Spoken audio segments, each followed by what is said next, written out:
Here's to the ladies, the fair and the weak. Fair they are, we'll all admit, but who dares call them weak? Our modern girls play as hard and with as much vitality and stamina as any man. How do they do it? Where do they find all that energy, that seemingly inexhaustible store of pep and ginger?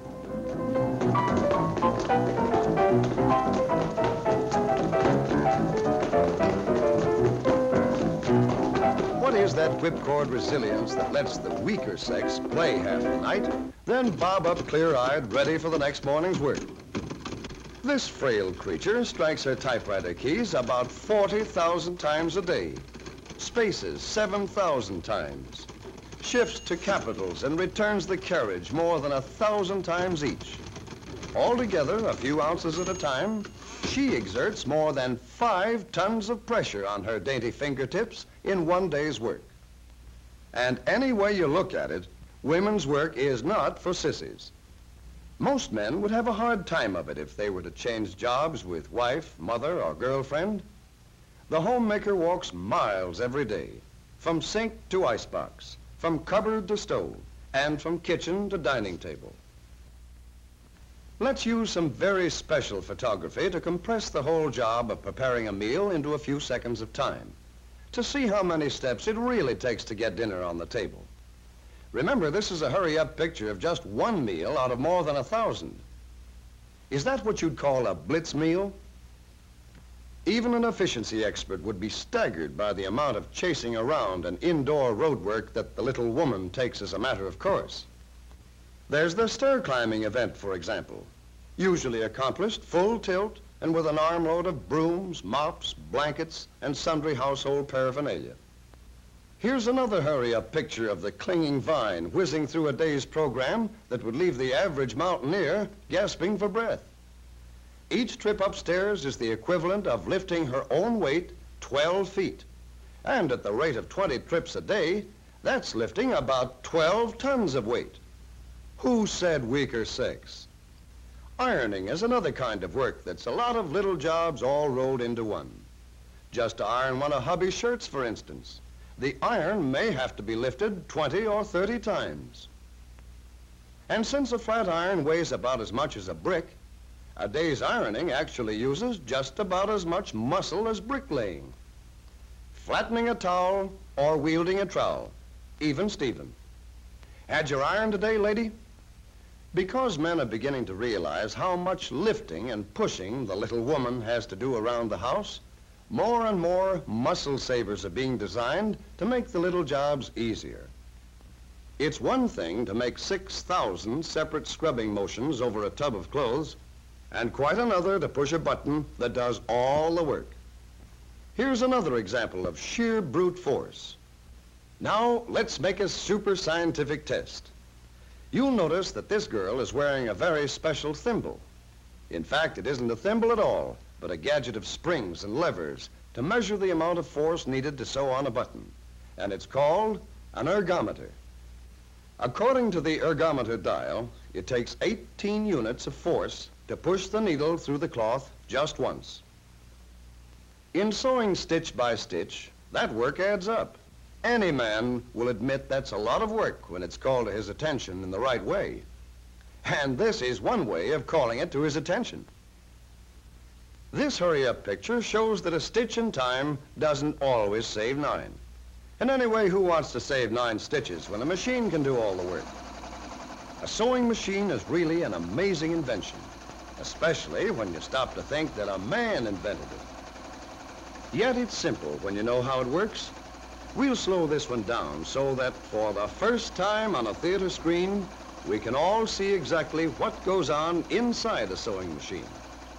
Well, there's the needle with a little loop of thread running through the eye. That's the eye right there close to the point.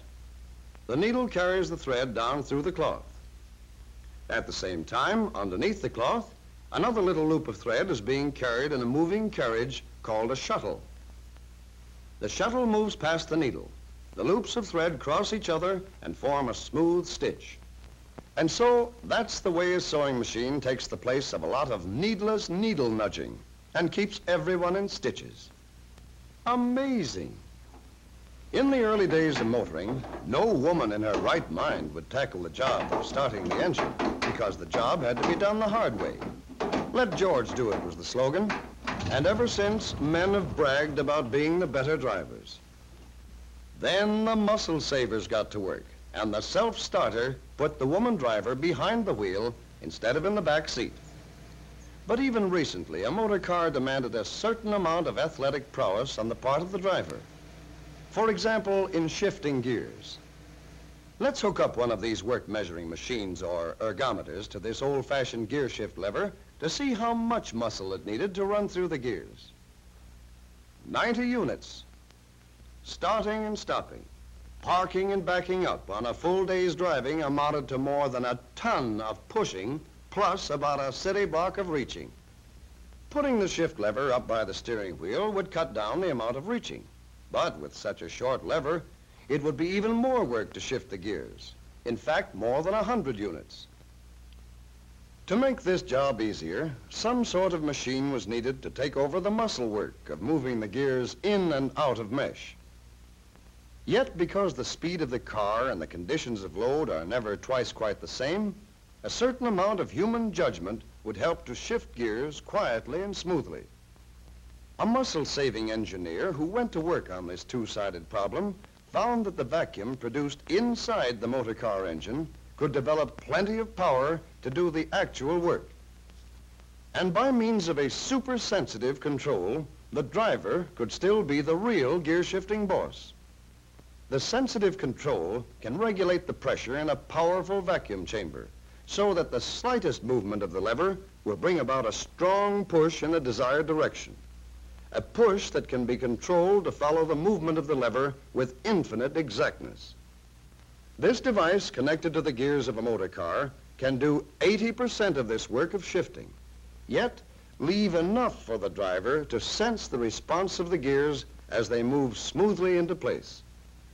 Now let's use that ergometer gadget again to see how much undesirable exercise we've saved this member of the fair and so-called weaker sex. Now the dial shows about 30 units, only a few ounces of push with the vacuum gear shift. And if you stop to think about it, that's a vast improvement when it's multiplied by the amount of expert driving that our American girls do nowadays. Now that the muscle savers are busy, cutting down the amount of unnecessary work for women and for men, we'll all have more energy left for playtime. But there are still plenty of jobs left for the ergometer and the work-saving scientists to tackle. Think of all the energy that our charming millions spend in keeping beautiful. And if science is so darn wonderful, why doesn't some genius build a contraption like this?